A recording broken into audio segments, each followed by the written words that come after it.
In the back of the book segment tonight, Senator Rand Paul scorching Donald Trump.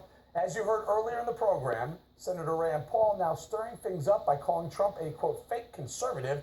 Senator Paul joins us now from Bowling Green, Kentucky. Welcome, Senator. So I read the piece this morning. Very interesting. Can you please define fake conservative? Well, you know, I got started in the Tea Party movement. There was this big rebellion in 2010. And it wasn't so much rebellion against Democrats, it was actually rebellion against fake conservatives. It was a rebellion against Republicans who grew the size of government, Republicans who doubled the debt, and also Republicans who voted for this bank bailout to bail out Wall Street and all this taxpayer money that was spent on the big banks. Conservatives were all opposed to that. And yet Donald Trump was for that. He was for Obamacare before he was against it. He's been for gun control before he's against it. He says the Clintons are great with the economy and Democrats are better with the economy.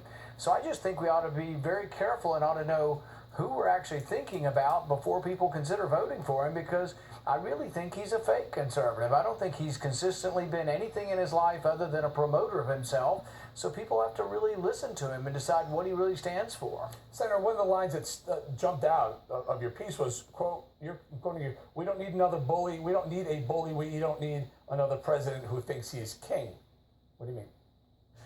Well, I think all the bravado and all the, you're stupid kind of language, it doesn't really get us anywhere, but it also makes you think that that imperiousness, that he's just going to say, well, I'm Donald Trump and therefore it is so. And our government is built on sort of checks and balances, that we have co-equal branches. And one of my concerns, and one of the concerns of the Tea Party, frankly, has been that the executive branch has grown too strong. And I say, as I go around the country, we actually need to give power back to the legislature and back to the people respectively. And my concern is that he would grab up that power and really treat the country as sort of his little bully fiefdom. And I think that could be a real problem, particularly when we're not sure what his, what is his philosophy. He said to the Wall Street Journal, he said, I give politicians money so they'll do what the hell I tell them to do. That kind of concerns me, because that's what I don't like about Washington, that politicians are bought and sold. You know, Hillary Clinton, many of us conservatives are upset with Hillary Clinton because she sells access or appears to sell access. Well, my concern is also a businessman like Donald Trump buying access. Isn't that equally despicable? Well, Senator, are you concerned that now that you've called Donald Trump out on this, a fake conservative, he's going to aim the guns at you? I mean, he's not afraid to take shots at anyone, and are you going to be the next target of Donald Trump? It could be, but I think eventually it's going to wear thin. All this sort of false bravado and all this bluster. I mean, are people eventually going to say, does the emperor have any clothes, or does the emperor have a brain, frankly? I mean, people are going to finally say, what is he really saying when he says, well, I must be smart because I'm rich? Is that really a logical statement to make? Are we really going to accept that? So I think we're eventually going to look for something more significant, something more substantive. Let's talk about, we want government bigger or smaller. I want a smaller government. Donald Trump wants to raise taxes. Is that a conservative notion? Let's have a real debate over whether we want government bigger or smaller. But just calling people stupid or calling them fat or saying they're bleeding, I mean, are just such ridiculous statements that they really shouldn't even be countenanced. And for some reason that he's done things that would normally derail a presidential run. You think of Rick Perry a couple of years ago, one debate slip up and he was done. Howard Dean, one word out of his mouth and he's done. Yet Donald Trump seems to be bucking that trend. Quick thought. I think it's because people are unhappy, but they need to realize that being unhappy is not enough. A lot of us are unhappy. I've been fighting the Washington machine for the past several years, trying to say enough's enough. They're spending too much money. We have to quit this. But it can't just be empty bombast. And I'm afraid that's what we're getting, is empty bombast. You're ugly, you're fat, you're stupid.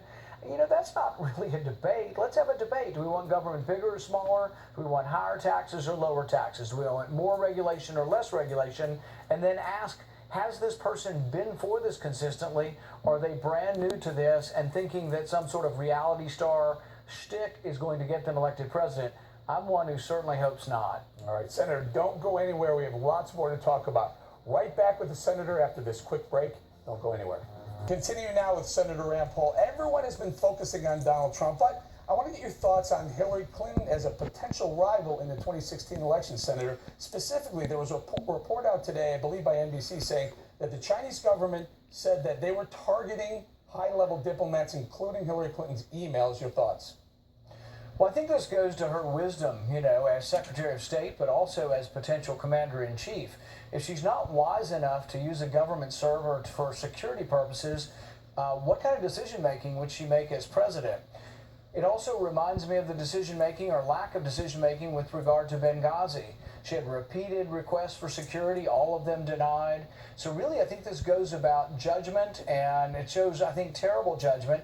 Now it's being investigated by the FBI, it's being investigated by the Department of Justice, and she put a lot of people at risk. She put herself at risk by maybe having her schedule out there on an unsecured email server, but also put their lives at risk of the people who are commissioned to protect her. So I think this really goes to the heart of matter, whether or not she'll be a good Commander-in-Chief, whether or not we want to give her that responsibility. It also goes to a certain, I think, bit of lawlessness in the sense that she knew the law. She chastised one of her ambassadors for not using the proper email server, and then she went to do it, and now she says, oh, trust me. You can trust me to turn over the emails even though you couldn't trust me to obey the law in the first place. Yeah, speaking of trust, Donald Trump mentioned that he had purchased, his words, he bought access. He donated to the Clinton Foundation, and then she showed up at his wedding. I guess it was his wedding that she showed up. Commander-in-Chief selling access. Thoughts? Yeah, and I think this is really disturbing to a lot of us about Hillary Clinton. Not only did she sell access, but she was in charge of approving very important things to our national security, like whether a uranium company could be sold to the Russians. She approved this while her husband was giving speeches to the bank that was brokering the deal. Boy, I mean, not only is this a conflict of interest, I mean, this should be investigated as really whether or not she broke laws and whether or not Bill Clinton broke laws in accepting money. We're talking about millions of dollars. He got, I think, $750,000 from the bank that was brokering the deal to sell a uranium company to the Russians. And so, really, I think this needs to be discussed, it needs to be debated, and it really needs to go whether or not she really should be qualified or whether it ought to preclude her from holding office. All right, final question to you, Senator. Last Thursday night, you went mano a mano. You went hand-to-hand combat with Chris Christie. Who won? I think the Bill of Rights wins normally, and I try to be a great defender of the Bill of Rights. I don't want President Obama collecting all of our records, and Governor Christie agrees with the president. He would like to collect all Americans' records without individualizing suspicion. That goes against the Fourth Amendment, and I'm happy, win or lose, to defend the Fourth Amendment, defend the Bill of Rights, and defend the right to privacy. Justice Brandeis says the most cherished of rights among civilized men is the right to be left alone, and I'm glad I stood up and defended it, and will do it again. So that I'll interpret that as Rand Paul and the Bill of Rights over Chris Christie. That's the side I'm on. People have to decide, but we think we came out in a good place on the exchange. Very good. Senator, thank you so much for joining The Factor tonight.